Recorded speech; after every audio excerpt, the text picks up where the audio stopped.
Assalamualaikum warahmatullahi wabarakatuh. Selamat pagi anak-anakku kelas 4. Mulai dari kelas 4A, 4B, dan 4C. Bagaimana kabar kalian hari ini? Ya, semoga kalian dalam keadaan sehat walafiat. Amin. Sebelum saya memberi materi, saya akan berkenalan terlebih dahulu. Perkenalkan, nama saya Isna Fitri Nurjana. Kalian bisa memanggil saya dengan panggilan Bu Isna. Sini saya akan membimbing kalian, mendampingi kalian dalam belajar, khususnya dalam mata pelajaran Tata Boga dan Tembang Jawa. Yang sebelumnya dibimbing oleh guru kelas kalian masing-masing, mulai semester ini, mulai hari ini, yang akan membimbing kalian adalah jadi besok ketika Bu Isna memberikan tugas, khususnya pada mata pelajaran Tata Boga dan Tembang Jawa, kalian mengirimnya, mengumpulkannya langsung saja ke Bu Isna. Nah, hari ini kita akan belajar mata pelajaran Tata Boga. Bu Isna sudah menyiapkan beberapa materi tentang bab 5, yaitu tentang pengolahan beras sebagai makanan pokok. Tujuan pembelajaran pada bab ini yaitu yang pertama, siswa memahami beras sebagai makanan pokok. Terdiri dari siswa mengetahui proses mendapatkan beras, siswa mengetahui jenis-jenis beras. Yang kedua, siswa terampil menanak beras sebagai makanan pokok. Ada siswa terampil menanak nasi dengan cara diliwet, siswa terampil menanak nasi dengan cara ditim. Siswa terampil menanak nasi dengan cara dikukus. Proses memperoleh beras. Nah, sebelum kita masuk ke dalam materi, saya ingin bertanya, adakah yang tahu mengapa beras dijadikan sebagai makanan pokok? Ada yang tahu enggak? Ya, karena beras memiliki karbohidrat yang tinggi. Beras ini sama dengan bahan pangan yang lainnya seperti jagung, sagu, ubi, dan bahan pangan lainnya. Jadi beras adalah makanan pokok sebagian besar masyarakat di Indonesia. Beras berasal dari tanaman padi. Padi umumnya adalah tanaman tahunan. Bu Isna, tanaman tahunan itu apa ya? Nah, tanaman tahunan itu adalah tanaman yang hidupnya sepanjang tahun dan akan dipanen sepanjang tahun pula sampai tanaman tersebut tidak berproduksi lagi. Tapi harus menunggu beberapa tahun dari menanam hingga tanaman itu dapat diproduksi dan dapat dipanen lagi. Nah, tanaman tahunan banyak ditanam dan dibudidayakan pada lahan perkebunan yang luas. Sebab tanaman ini banyak memerlukan wilayah atau kawasan yang luas untuk menanamnya. Jadi semakin luas lahan perkebunan tanaman tahunan ini, maka semakin banyak pula keuntungannya yang diperoleh. Maka dari itu banyak orang-orang yang menanam tanaman tahunan seperti coklat, cengkeh, teh, dan jati. Nah, untuk menikmati hasil dari tanaman tahunan itu, kita harus bersabar menunggu hingga bertahun-tahun sampai tanaman tersebut dapat menghasilkan. Selanjutnya yaitu bagaimana memperoleh beras? Ada yang tahu? Gimana padi bisa menjadi beras? Nah, yang pertama, ini gambar petani sedang panen.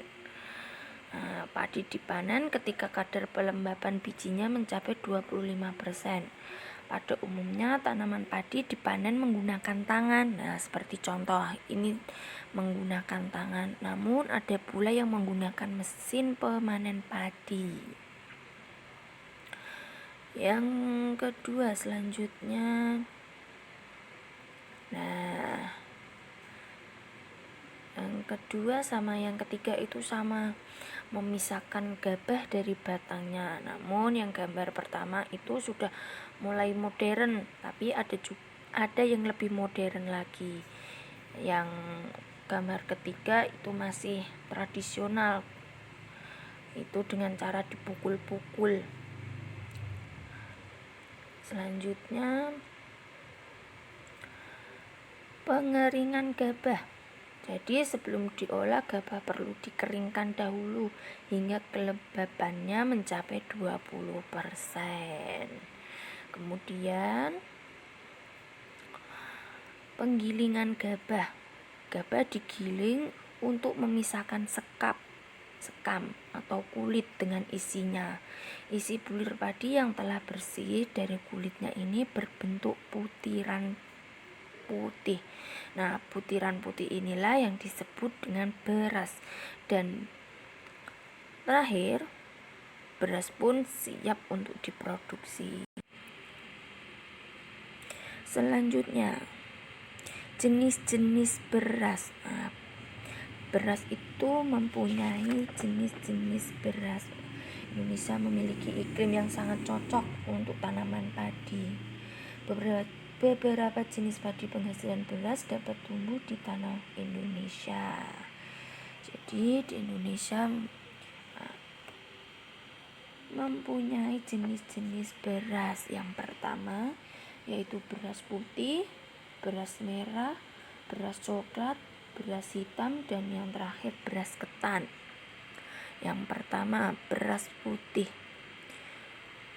Beras putih adalah beras yang paling banyak dikonsumsi oleh masyarakat. Jadi yang kalian makan setiap hari itu adalah beras putih. Teksturnya pulen. Nah, pulen itu empuk atau enak ketika sudah dimasak. Beras yang baik memiliki warna yang putih, bersih dari kotoran, dan butirannya utuh. Beras putih ini juga mempunyai beragam macam merek. Yang pertama Pandan Wangi, Setra Ramos, Batang Lembang, IR42, Mentik Susu, Mentik Wangi, Beurem Sengit. Pandan Wangi itu sendiri sesuai dengan namanya merupakan beras yang mempunyai aroma seperti pandan. Sesuai dengan namanya, Pandan Wangi. Jadi aromanya seperti pandan. Sedangkan Setra Ramos ini beras yang beredar di pasaran karena harganya yang relatif murah.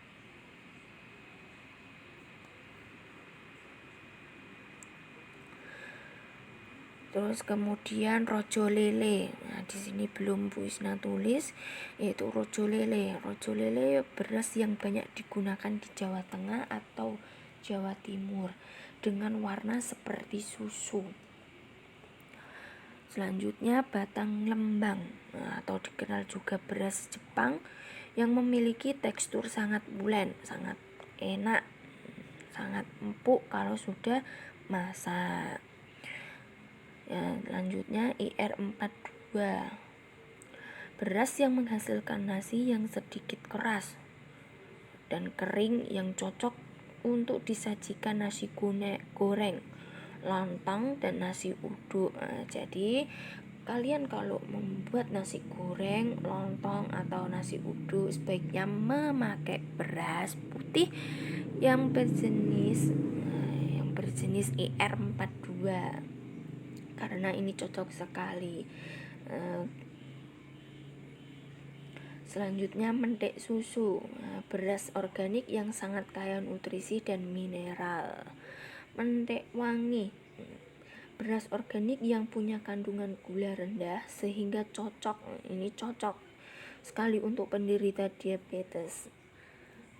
Beurem Sengit, yakni beras yang varietas lokal asal Cianjur yang sangat baik untuk menurunkan kolesterol. Nah, tapi sayang varietas ini sudah hampir punah sehingga sulit ditemui dan harganya terlalu mahal.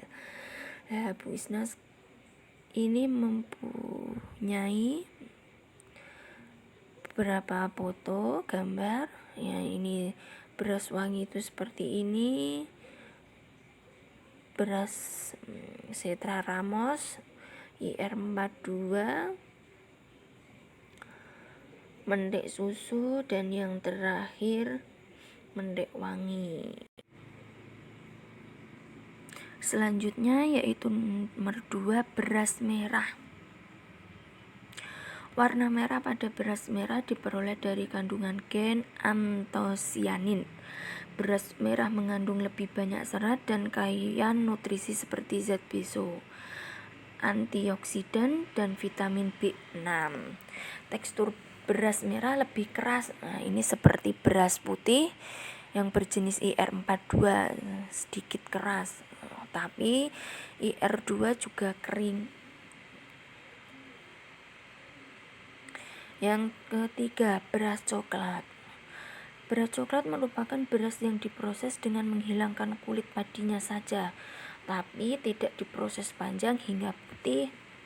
Teksturnya kasar dan warnanya coklat kusam. Seratnya banyak dan mengandung banyak vitamin dan mineral. Yang keempat, beras hitam. Beras hitam adalah beras yang berasal dari panen jenis tertentu. Teksturnya agak perang, tidak pulen, tidak empuk, dan tidak enak. Sangat berbeda dengan beras putih. Beras ini mengandung vitamin E, zat anti-inflamasi, dan antioksidan. Kemudian yang nomor 5, beras ketan. Beras ketan ini ada 2 warna, yakni warna putih dan warna hitam. Beras ketan biasanya digunakan oleh ibu-ibu sebagai bahan kue. Banyak juga yang menjual beras ketan ini sudah dalam bentuk tepung. Teksturnya lengket dan rasanya gurih saat sudah masak. Sekian yang bisa ibu sampaikan, banyak kurang lebihnya Bu Isna minta maaf yang sebesar-besarnya. Wabillahi taufiq wal hidayah. Wassalamualaikum warahmatullahi wabarakatuh.